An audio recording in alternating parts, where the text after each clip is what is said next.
Hello everyone, welcome to Vyapati. Myself Aman Kumar, your drone technology instructor, and this is the second lecture of our series which is drone technology. तो आज के lecture में हम लोग lecture number second में हम लोग पढ़ने वाले हैं कुछ ड्रोन कंपोनेंट्स और ड्रोन की वर्किंग। उन कंपोनेंट्स की वर्किंग आपस में कैसे होती है, कैसे उन लोग आपस में कनेक्ट रहते हैं, वो सारी चीज़ें आज हम लोग इसमें पढ़ने वाले हैं। तो स्टार्ट करते हैं आज का लेक्चर। तो दिस इज माई इंट्रो। तो आज के लेक्चर स्टार्ट करने से पहले पिछले लेक्चर का थोड़ा सा रिकैप करा देता हूँ ताकि आप लोग उससे कनेक्ट कर पाए। What is a drone? हम लोग ने पढ़ा था ड्रोन क्या होता है। ड्रोन एक यूएवी है। यूएवी क्या होता है? Unmanned aerial vehicle. तो हम लोग ने ड्रोन के बारे में बेसिक नॉलेज बहुत अच्छे से ले ली थी। फिर उसके बाद हम लोग ने पढ़ा टाइप्स ऑफ ड्रोन। उसके पहले हम लोग ने इवोल्यूशन ऑफ ड्रोन पढ़ा था कि ड्रोन टेक्नोलॉजी कैसे इवॉल्व हुआ, ड्रोन कैसे इवॉल्व हुआ। तो हम लोग ने काफ़ी पुराने समय से अबाउट 1916 से 1940 से हम लोग ने कुछ टाइप के ड्रोन पढ़े। फिर उसके बाद हम लोग ने टाइप्स ऑफ ड्रोन पढ़े। टाइप्स ऑफ ड्रोन को भी हम लोग दो टाइप से क्लासीफाई किए थे। फिर उसके बाद हम लोग ने ड्रोन एप्लीकेशंस पढ़े कि रियल लाइफ में आप लोग कहाँ कहाँ उसको अप्लाई कर सकते हैं। फिर उसके बाद हम लोग ने करियर देखा। फिर उसके बाद हम लोग ने फ्यूचर ऑफ ड्रोन टेक्नोलॉजी देखा था कि क्या हम लोग करियर किस फील्ड में हम लोग जा सकते हैं। ऑप्शंस आपके पास बहुत सारे हो गए थे। तो आई होप कि आपने पिछला लेक्चर देखा होगा। और पिछले लेक्चर के बाद जो ये नेक्स्ट लेक्चर है इसमें आपको अच्छे से कनेक्ट हो रहा होगा आपको एंड तक। आई होप कि आपने पिछला लेक्चर देखा होगा, क्योंकि पिछला लेक्चर अगर आपने देखा है तो उसमें मैंने थोड़ा बहुत इंट्रो दिया था टाइप कंपोनेंट्स के बारे में। तो उसको भी हम लोगों ने इस लेक्चर में पढ़ेंगे। तो पहला टॉपिक है हम लोग का what makes a drone fly. तो ड्रोन कैसे फ्लाई करता है, उसके लिए कुछ कंपोनेंट्स चाहिए जो हम लोग ने पिछले लेक्चर में भी देखा था। कुछ कंपोनेंट्स वही इसमें भी चाहिए। अब बेसिक ड्रोन बनाने के लिए कुछ मेन कंपोनेंट चाहिए होते हैं। आप एक एडवांस ड्रोन बना सकते हैं अपने साथ स्पेसिफाई मतलब स्पेसिफिकेशन करने के बाद कोई नया ड्रोन बना सकते हैं, पर एक बेसिक ड्रोन मतलब कि एक ऐसा ड्रोन जो कि बस फ्लाई करे और आप उसको कंट्रोल कर पाए। तो वो बनाने के लिए आपको क्या चाहिए? पहला चाहिए frame, motor, propeller, flight controller, battery, ESE electronic speed controller, remote controller, GPS module और कैमरा सेंसर। ये मैं पिछले लेक्चर में भी बता चुका हूँ, हल्का से बस इंट्रोडक्टरी पार्ट था पिछले लेक्चर में। इस लेक्चर में मैं थोड़े से डीप में जाऊंगा और आने वाले लेक्चर्स में मैं एक एक पार्ट को क्लासिफाई करूंगा। ये लेक्चर भी देख के आप अच्छे से डिटेल में जान सकते हैं। पर अगर आपको पर्टिकुलर जो जो कंपोनेंट्स है उसके बारे में डीप में जाना है, डीप नॉलेज लेना है, तो आगे के लेक्चर्स आपको देखना जरूरी है।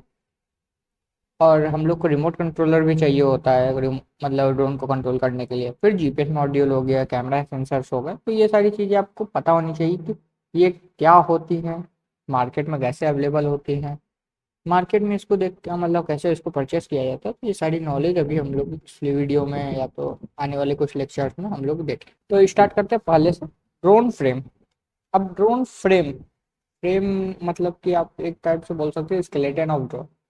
तो ड्रोन फ्रेम का काम क्या होता है कि वो सारे कंपोनेंट्स को होल्ड करके रखता है। पहला काम ये हो गया। फिर दूसरा काम हो गया कि वो स्ट्रक्चरल स्ट्रेंथ प्रोवाइड करता है। मतलब स्ट्रक्चरल स्ट्रेंथ मतलब कि सारे कंपोनेंट जो है वो बैलेंस रहे। ये नहीं कि एक साइड मतलब एक कॉर्नर पे उसका वेट 5 kg है तो दूसरे कॉर्नर पे 1 kg हो गया, तो ये अनबैलेंस हो जाता है। मतलब दोनों साइड पे इक्वल स्ट्रेंथ प्रोवाइड करे, मतलब इक्वल फोर्स लगे। ज़्यादातर ये बनते हैं कार्बन फाइबर्स और एबीएस प्लास्टिक। क्यों बनते हैं? क्योंकि देखिए कार्बन फाइबर में स्ट्रेंथ आपकी ज़्यादा होती है। अभी हम लोग जो डिटेल में पढ़ेंगे तब आपको उसमें प्रॉपर एक एक लाइन आपको मतलब कंपेयर करके बताऊंगा मैं। तो कार्बन फाइबर में आपकी स्ट्रेंथ ज़्यादा होती है एज कम्पेयर टू प्लास्टिक। तो प्लास्टिक बिगिनर के लिए मतलब आसान रहता है, मतलब कॉस्ट कॉस्ट फ्रेंडली भी रहता है और उस पर असेंबल करना भी इजी रहता है। तो आपने जो बनाया होगा, अगर आपने कहीं ड्रोन देखा होगा कोई स्केलेटन वाली ड्रोन मतलब कि not commercial drone, as a beginner जो कि कोई प्रोजेक्ट्स बनाते हैं, तो उसमें आप ये देखे होंगे कि एबीएस प्लास्टिक ही यूज होता है। कार्बन फाइबर कमर्शियलाइज इंडस्ट्री में यूज होता है, तो उस पर अभी हम लोग नहीं जाएंगे। ये लाइट वेट होता है, मतलब कि फाइबर फ्रेम जो है ड्रोन फ्रेम वो जितना लाइट वेट हो उतना हमारे लिए ईजी होता है और उसकी इफिशियंसी ज़्यादा हो जाती है। आर्म लेंथ डिटरमाइन किया जाता है इसका भी। आर्म लेंथ ऐसा नहीं है कि आप अपने से ही कोई भी आर्म लेंथ डिसाइड कर लें, इसको कैलकुलेट किया जाता है। आगे के लेक्चर्स में ये भी देखेंगे। फिर उसके बाद आर्म लेंथ क्यों डिटरमाइन किया जाता है, कि उसके स्टेबिलिटी और स्पीड को डिटरमाइन करने के लिए। डिफरेंट साइजेस में आते हैं, मिनी, मिड, लार्ज फ्रेम। आपने बहुत टाइप के फ्रेम देखे होंगे, अगर आप एग्रीकल्चर में जाएंगे तो आपके काफ़ी बड़े बड़े फ्रेम्स देखे होंगे आपने, और उस पर काफ़ी हैवी मोटर्स लगते हैं। और अब मिनी ड्रोन भी आपने देखा होगा, जैसे गोप्रो में हम लोग यूज करते हैं। दूसरा जो पार्ट है हमारा, ड्रोन मोटर्स। अब ड्रोन मोटर्स क्या होते हैं, देखिए, एक ड्रोन मोटर्स आपका किसको कहते हैं, आप जो नॉर्मल मोटर से यूज करते हैं डीसी मोटर, वो फैन रोटेट करता है, पर उसकी स्पीड उतनी ज़्यादा नहीं होती है, उसमें फ्रिक्शन ज़्यादा होता है, उसमें एनर्जी लॉस ज़्यादा होता है। इसलिए हम लोग उस ड्रोन मोटर्स में बीएलडीसी मोटर यूज करते हैं। बीएलडीसी मोटर क्या करते हैं, ब्रशलेस डीसी मोटर। आपको बहुत ज़्यादा डीप में नहीं जाना है, क्योंकि अभी मैं बस इंट्रोडक्टरी पार्ट ही दे रहा हूँ मोटर का। आपको बस एक आइडिया लग जाएगा कि हाँ बीएलडीसी मोटर क्या होता है, आप बस मेरी बातों को सुनिए। मतलब आने वाले लेक्चर्स में मैं बहुत ज़्यादा डीप में जाऊँ, BLDC motor working, internal structure, उसके एडवांटेज डिसएडवांटेज, कंपैरिजन में सब बताऊंगा। अभी आपको बस ये जानना है कि बीएलडीसी मोटर एक टाइप का मोटर होता है, जैसे आप डीसी मोटर नॉर्मल घरों में यूज करते हैं वैसा ही डीसी मोटर होता है। वो क्या करता है, उसमें 3 फेज एसी सप्लाई जाती है, पहली बात ये। वो कंट्रोल्ड रहता है, उसको हम लोग कंट्रोल कर सकते हैं इजीली एसी की मदद से। दूसरा पॉइंट ये है। फिर उसके बाद ब्रशलेस मोटर बहुत ही नॉर्मली, मतलब कॉमनली यूज किया जाता है।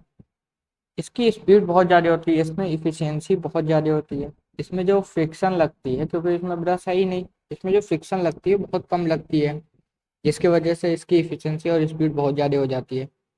ये केवी वैल्यू होती है, हायर केवी वैल्यू, मतलब कि हायर आरपीएम। अब केवी वैल्यू क्या है, ये अभी हम लोग जब मोटर को परचेस करने वाली लेक्चर्स में आएंगे, मतलब मोटर वाली डीप लेक्चर में आएंगे, मोटर वाली डीप लेक्चर में आएंगे, तो आपको पता चलेगा कि जब हम लोग परचेस करने जाते हैं तो उसके ऊपर 100 केवी लिखा, मतलब 1000 केवी लिखा रहता है, तो 11,000 केवी लिखा रहता है, 1100 केवी। तो उसका मतलब क्या होता है, उसका मतलब होता है कि उससे हम लोग आरपीएम कैलकुलेट करते हैं।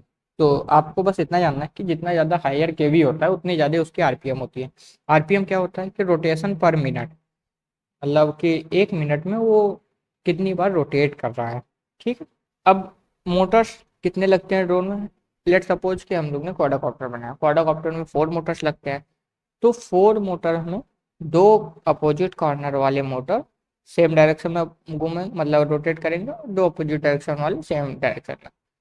तो ये आप समझ लीजिए एक बार। इसका हम स्ट्रक्चर जब हम लोग, मतलब कि internal structure, outer structure, external structure जब हम लोग पढ़ेंगे तो आपको अच्छे से क्लियर हो जाएगा। आई होप कि आपको मोटर के बारे में पता चला होगा कि हम लोग नॉर्मल मोटर नहीं यूज करते। क्यों नहीं यूज करते, क्योंकि इसकी स्पीड कम होती है और हम लोग को स्पीड ज़्यादा चाहिए होती है। कम से कम एक आइडिया मैं दे देता हूँ, कम से कम ये 5,000 से लेकर 20,000 पर मिनट तक ये रोटेट करता है। आप कैलकुलेट कर लीजिएगा इसको। फिर हम लोग आता है प्रोपेलर।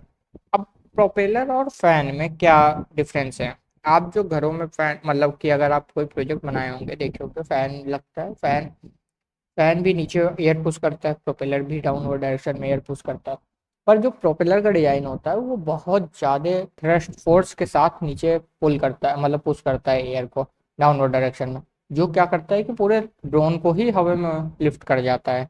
इसमें भी दो टाइप के वो होते हैं, जैसे कि दो मोटर क्लॉकवाइज डायरेक्शन में रोटेट कर रहे हैं, दो मोटर काउंटर क्लॉकवाइज डायरेक्शन में रोटेट कर रहे हैं, जो कि स्टेबल करता है फ्लाइट को। ये थोड़ी सी फिजिक्स है, ये भी हम लोग जब बहुत डीप में फिजिक्स वाले एरोडायनेमिक्स में जाएंगे तो आपको पता चलेगा। प्रोपेलर साइज, अभी हम लोग जब प्रोपेलर्स के भी बारे में पढ़ेंगे, जैसे मोटर के बारे में, फ्रेम के बारे में पढ़ेंगे। अगर आपको परचेस करना है तो कैसे उसकी नंबर कोडिंग होती है, डायमीटर क्या होता है, और उसकी फॉरवर्ड मूविंग कैपेसिटी क्या होती है, ये सारी चीज़ें हम लोग देखेंगे आराम से। आपको बस ऊपर ऊपर से आइडिया लगना चाहिए कि प्रोपेलर ऐसा डिजाइन का फैन होता है जो कि एयर को बहुत फोर्सफुली नीचे पुश करता है डाउनवर्ड डायरेक्शन में, जिससे क्या होता है कि ड्रोन हम लोग का लिफ्ट कर जाता है। फिर आता है बैटरी। अभी हम लोग ड्रोन्स में लिपो बैटरी यूज करते हैं, लिथियम पॉलीमर बैटरी। इसकी भी इवोल्यूशन हुई है बैटरी की, कि हम लोग स्टार्टिंग में क्या यूज करते थे, NiMH यूज करते थे, फिर लिथियम आयन बैटरी आया, फिर उसके बाद लिथियम पॉलीमर बैटरी आया, और उसके पहले भी हम लोग यूज करते थे पेंसिल सेल बैटरी। तो इसमें क्या क्या कंपैरिजन है वो सब उतना इम्पोर्टेंट नहीं है अभी। डिटेल लेक्चर में मैं चाहूँगा कवर कर लूँगा उसको भी, क्योंकि आपको पता होना चाहिए। Supply electrical power to component. Battery का काम क्या होता है कि वो एनर्जी को स्टोर करता है, और जब हम लोग पावर सप्लाई डिस्कनेक्ट करते हैं तो बैटरी ही पूरे कंपोनेंट को पावर सप्लाई देता है, क्योंकि ड्रोन जब फ्लाई करेगा तो उसमें हम लोग चार्जर नहीं लगा के रखेंगे। तो इसलिए हम लोग क्या होता है कि ड्रोन जो होता है वो हम लोग का बैटरी पे फुल्ली डिपेंडेंट रहता है। फिर आता है हम लोग का, इसकी रेटेड कितनी होती है, वो मतलब वोल्टेज में हम इसको रेट करते हैं। एमएएच में इसकी कैपेसिटी हम लोग देखते हैं। आपने सुना होगा कहीं पे कि 4000 mAh की आपके फ़ोन की बैटरी है, 8000 mAh की आपके फ़ोन की बैटरी है। वो क्या होता है कि उस बैटरी की कैपेसिटी दिखाता है, 1 एम्पियर आवर में कितना उसमें कैपेसिटी, मतलब कितना वो वोल्टेज होल्ड हो पा रहा है। तो वोल्टेज क्या होता है, वोल्टेज आपको पता ही है कि जितना 12 वोल्ट की बैटरी आपको चाहिए कि 3.7 वोल्ट की बैटरी चाहिए, वो सारी चीज़ आपको पता है। हायर कैपेसिटी, देखिए अब जितना ज़्यादा बैटरी का कैपेसिटी होगा उतना ज़्यादा वो ज़्यादा टाइम तक ड्रोन जो है हमारा वो लिफ्ट करेगा। अब इसका मतलब ये नहीं है कि आप पूरे घर पे जो बैटरी लगती है वो ही लगा दो, क्योंकि इसके कंडीशन भी होते हैं कि बहुत लाइट वेट होनी चाहिए बैटरी कि वेट उसका ड्रोन जो है वो बेयर कर पाए।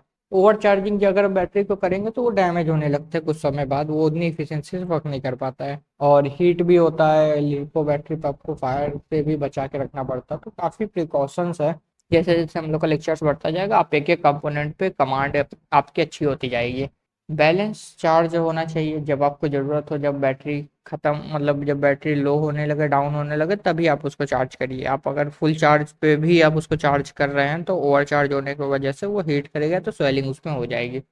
आई होप कि आपको बैटरी भी क्लियर हुआ होगा।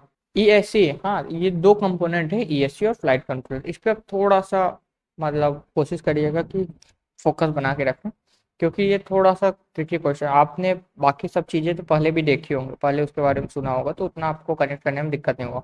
ईएससी एक टाइप का electronic speed controller, speed controller. जैसे आपके घरों में फ़ैन होती है, फ़ैन पे एक रेगुलेटर लगा होता है कि आप उससे उसके फ़ैन की स्पीड को कंट्रोल करते हैं। वैसे ही सेम इसमें होता है ईएससी, इलेक्ट्रॉनिक स्पीड कंट्रोलर। उससे क्या होता है कि हमारी जो मतलब कि मोटर है, मोटर की प्रोपेलर लगी होती है, तो उसकी स्पीड कंट्रोल होती है मोटर की। वो ऑटोमेटिक होती है, इलेक्ट्रॉनिक मतलब कि वो ऑटोमेटिक ही ऑन ऑफ होती है। इसकी इंटरनल स्ट्रक्चर थोड़ा कॉम्प्लिकेटेड है, तो इस लेक्चर में नहीं, जब हम लोग डीप लेक्चर में हर कंपोनेंट को पढ़ेंगे, तो अगर आपको उसमें इंटरेस्ट होगा तो आप अच्छे से उसको सीख पाएंगे। तो जो ईएससी होता है वो हम लोग का इलेक्ट्रॉनिक स्पीड कंट्रोलर होता है। मतलब कि अगर हम लोग रिमोट से कोई भी सिग्नल दिए तो वो फ्लाइट कंट्रोलर पे जाएगा। फ्लाइट कंट्रोलर डिसाइड करेगा कि स्पीड धीमी करनी है कि तेज़ करनी है। उसके अकॉर्डिंग वो ईएससी को सिग्नल भेजेगा। मान लीजिए कि स्पीड फास्ट करनी है, तो ईएससी को बोलेगा वो फास्ट करनी है स्पीड, तो मोटर पे वो ईएससी फास्ट सिग्नल देगा, तो फास्ट हो जाएगा मोटर, मतलब ऑटोमेटिक वो होगा आपका, कंट्रोल होगा स्पीड। अब आते हैं हम लोग बीडब्ल्यूएम कमांड्स भी रिसीव करता है फ्रॉम फ्लाइट कंट्रोलर। जो ईएससी होता है वो कुछ सिग्नल्स का प्रोटोकॉल होता है, वो अभी आप जब कम्युनिकेशन वाली प्रोटोकॉल वाली लेक्चर्स आएगी तो उसमें आपको डिटेल लेक्चर मिलेगा। उसमें क्या होगा कि आपको ईएससी जो होगा वो फ्लाइट कंट्रोलर से कमांड लेता है पीडब्ल्यूएम प्रोटोकॉल के through. Convert DC battery from brushless motor forward brushless motor. अब देखिए, ईएससी जो होता है वो डीसी सप्लाई लेता है, क्योंकि बैटरी से 12 वोल्ट की बैटरी है, तो 3.7 वोल्ट 7.4 वोल्ट की बैटरी लेगा वो, मतलब उससे सप्लाई लेगा। और एक सिग्नल आता है आपका फ्लाइट कंट्रोलर से, जो कि कमांड देता है फ्लाइट कंट्रोलर। अब ये कन्वर्ट करता है, क्योंकि हम लोग का ब्रशलेस मोटर डीसी मोटर, अभी हम लोग ने बताया कि वो 3 फेज एसी सप्लाई लेता है। तो सप्लाई हमको डीसी मिल रही है और हमको चाहिए एसी, तो एसी ही हम लोग का कन्वर्ट करता है डीसी टू एसी सप्लाई, वो भी 3 फेज। 1 ESC रिक्वायर पर मोटर। अब इसमें देखिए, एक ईएससी के लिए एक मोटर चाहिए होता है। आपने देखा होगा जहाँ पे भी अगर ड्रोन है तो ड्रोन में दो टाइप के ईएससी लगे होते हैं। कभी एक टाइप के आपने देखा होगा जो कि हर एक मोटर के साइड में लगा होता है, हर एक मोटर के पास लगा होता है, जो कि सिंगल ईएससी बोला जाता है उसको। अब एक होता है 4 in 1 ईएससी। 4 in 1 ईएससी क्या होता है कि एक ही ईएससी आपका रहेगा जिसमें चारों मोटर उससे कंट्रोल होंगे। तो इसके भी अपने अपने एडवांटेज है, अपने अपने डिसएडवांटेज है, उस पर आपको अभी इतना फोकस नहीं करना है। तो आई होप कि आपको एसी का पता चल गया होगा। जैसे आपके घर के फैन कंट्रोल होते हैं आप मैनुअली करते हो, वैसे ही ये भी एसी ड्रोन के मोटर के फैन कंट्रोल करता है। बस ये क्या होता है कि आप सिग्नल देते हैं रिमोट से, वो फ्लाइट कंट्रोलर भी जाता है, फ्लाइट कंट्रोलर प्रोसेस करके वो देता है ईएससी को, ईएससी उसके बाद जो डीसी सप्लाई होता है उसको एसी में कन्वर्ट करके मोटर को प्रोवाइड करता है। अब नेक्स्ट हम लोग का फ्लाइट कंट्रोलर है।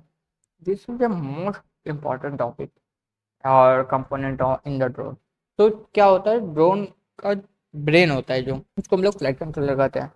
ब्रेन क्या होता है, जैसे कि ब्रेन कोई भी चीज़ को इनपुट लेता है और उसको अपने हिसाब से अपने अकॉर्डिंग वो थिंक करता है, सोचता है कि हाँ आगे क्या करना चाहिए, फिर उसके बाद वो कोई डिसीजन लेता है। अब हम लोग आ जाते हैं, देखिए इसमें फ्लाइट कंट्रोलर में क्या होता है, फ्लाइट कंट्रोलर में कुछ सेंसर्स होते हैं, मतलब कि सेंसर्स का डाटा वो लेता है, फिर अपने से प्रोसेस करता है, फिर अपने से प्रोसेस करता है, फिर उसके बाद वो क्या करता है, मोटर को उसी के अकॉर्डिंग वो टोटल सिग्नल प्रोवाइड करता है। अब एक एक एग्जांपल मैं लेके समझा देता हूँ आपको, जैसे कि मान लीजिए कोई सेंसर है, चलिए मान लीजिए आपका अल्ट्रासोनिक सेंसर उस पर लगा है, इनबिल्ड है।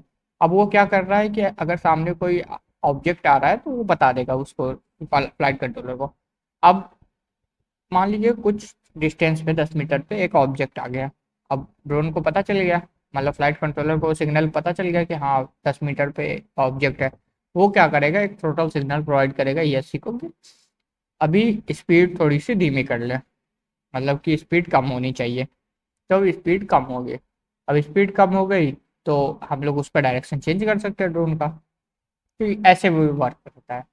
और इसकी स्पीड बहुत ज़्यादा होती है जब सिग्नल्स को ट्रांसफ़र करने की, मतलब सेंसर से या कि मोटर तक जब सिग्नल गया, कमांड गया, तो ये 400 प्लस करेक्शन एवरी सेकंड होता है।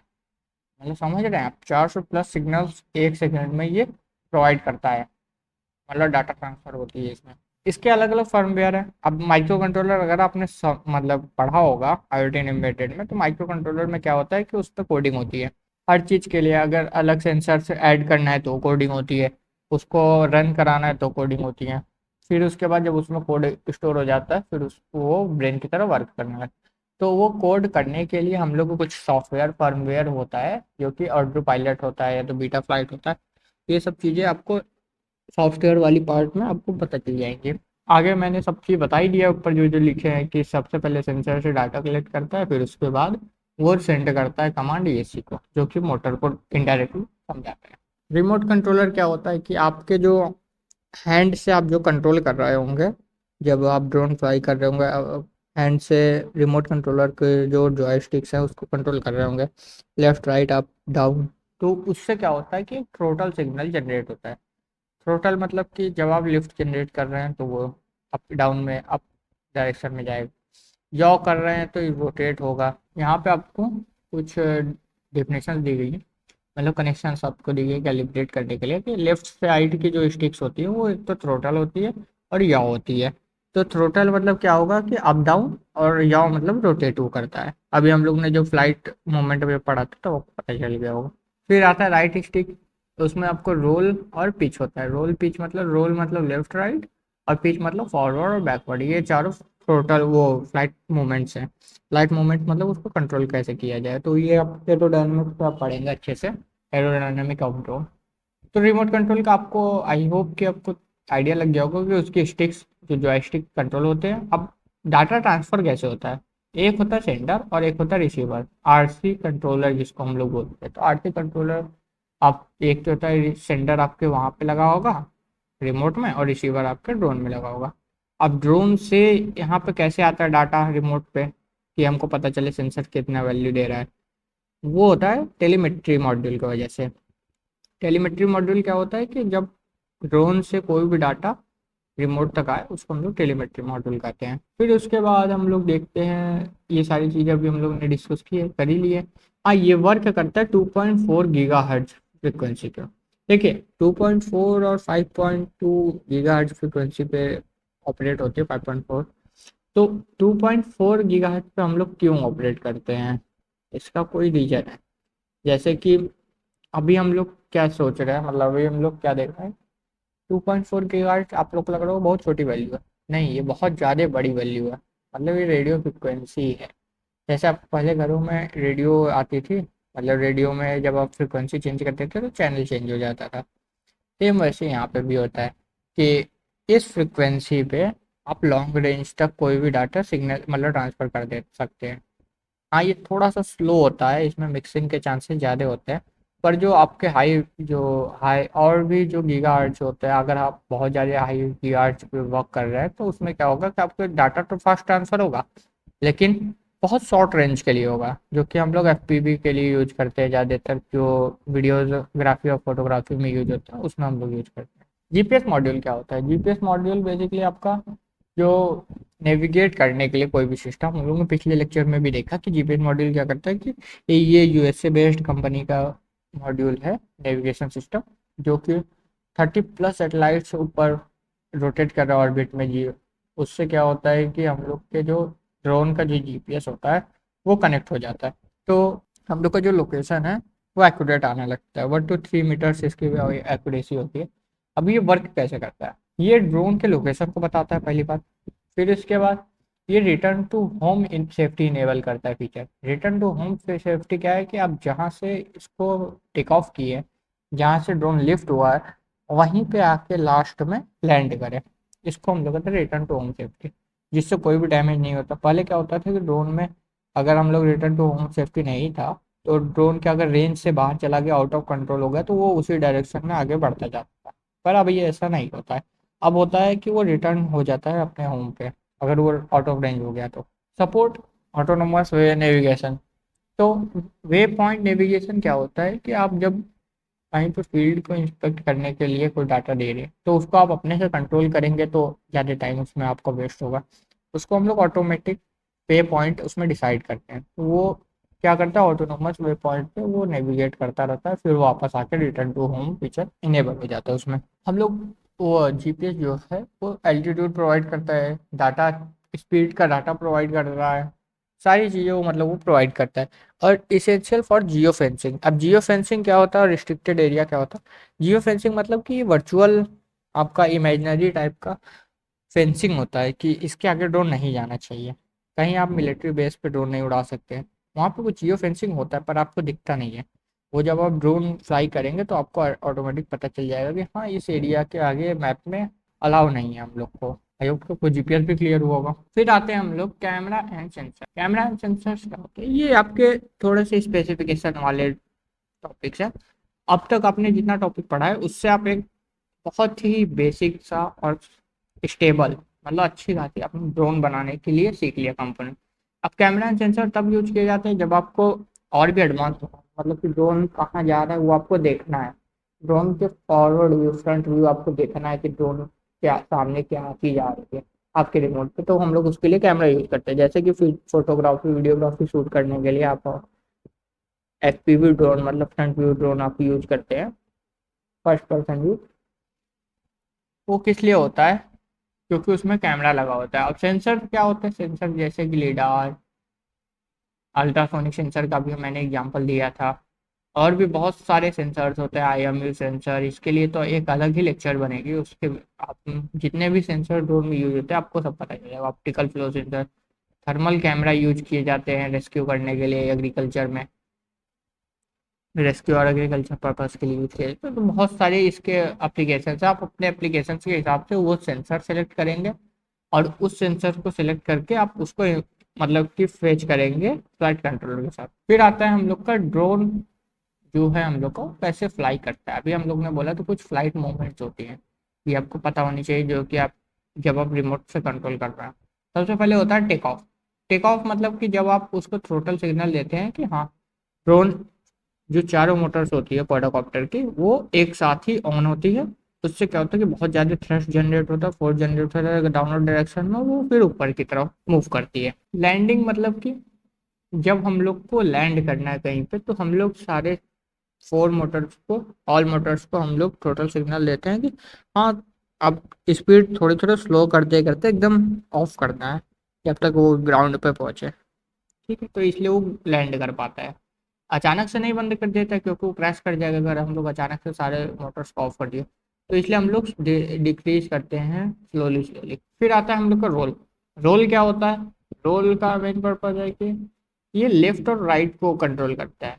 अगर आप रोल कर रहे हैं, रोल फ्लाइट मूवमेंट, तो या तो वो लेफ्ट जाएगा या तो राइट जाएगा। लेफ्ट कैसे जाएगा? लेफ्ट उसलिए जाएगा कि आपके जो दो मोटर्स लेफ्ट के हैं वो स्लो डाउन हो जाए, जिससे फोर्स लेफ्ट राइट की तरफ लगेगी, और राइट की तरफ लगेगी तो लेफ्ट की तरफ मूव करेगा। एक बार आप उसको इमेजिन करके देखिएगा।